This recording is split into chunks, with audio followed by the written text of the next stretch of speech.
Well, hello, and you are very welcome to the Maths Guide again. And today we're continuing to look at the integers. So I'm just showing you there. We're talking about a type of number. Previously, you've worked with counting numbers, and now we're working with integers. And we're using the symbol Z with the double slash in it. Is the symbol that we use for the integers. Okay, so just a bit of revision. We use the integers to describe a change. Positive integers describe an increase and negative integers will describe a decrease. So just keep that in mind. Okay, so that's just a revision of what we looked at the last day. Let's have a look at some revision of the adding that we did the last day. If we want to add two integers, I'm adding a positive 4, I can end up with a positive 11. Add the following two integers. If I add a negative number, I decrease down to negative 1. So if I add a positive number, if I add a positive integer, I get an increase up to 11. If I add a negative integer, I get a decrease down to negative 1.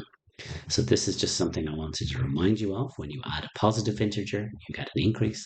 When you add a negative integer, you get a decrease. This is just revision of the last day, but it's useful for what we're about to do now. So we're going to be looking at subtracting integers. So there are a number of ways we use subtraction. Let's have a look at a subtraction with the ordinary counting numbers that we have. If I've got a count of 10 apples and I add 3 apples, you now have 13 apples. But if you subtract those 3 apples, you're back again to having 10 apples. So one way you can think of subtraction is it's the opposite of adding. If you add 3, you get to 13. If you subtract 3, you're back to 10. So we can think of subtraction as the opposite of adding. And then we can apply that idea to the type of numbers that we call the integers. We're applying the idea that subtraction is the opposite of adding. Let's have a look. Remember, adding a positive integer is an increase. So the opposite of that will be a decrease. If you subtract a positive integer, you get a decrease, and a decrease is represented by a negative integer. This is a lot of words here, but we're going to simplify this in a minute. Just remember, we're starting with a positive integer. If we subtract it, we get a negative integer. Similarly, if we have a negative integer and we subtract it, we get a positive integer. Okay? The idea is that it's the opposite of adding. So subtracting a negative integer results in an increase, which is a positive integer. So we start with a positive integer. If we subtract it, we get a negative integer. If we start with a negative integer and subtract it, we get a positive integer. So to subtract an integer, change the sign and add it. Let's have a look at an example. To subtract an integer, change the sign and add it. I have the integer positive 4.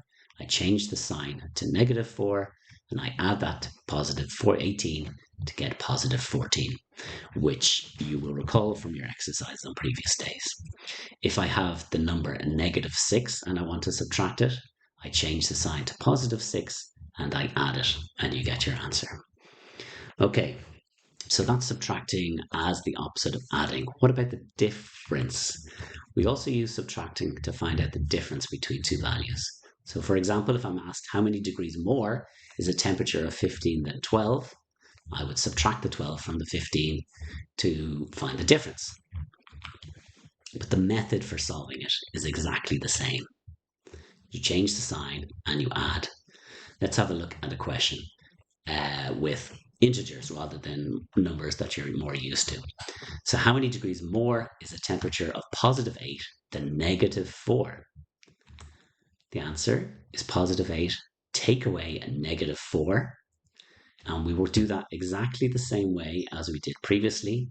You change the sign from negative 4 to positive 4 and add them.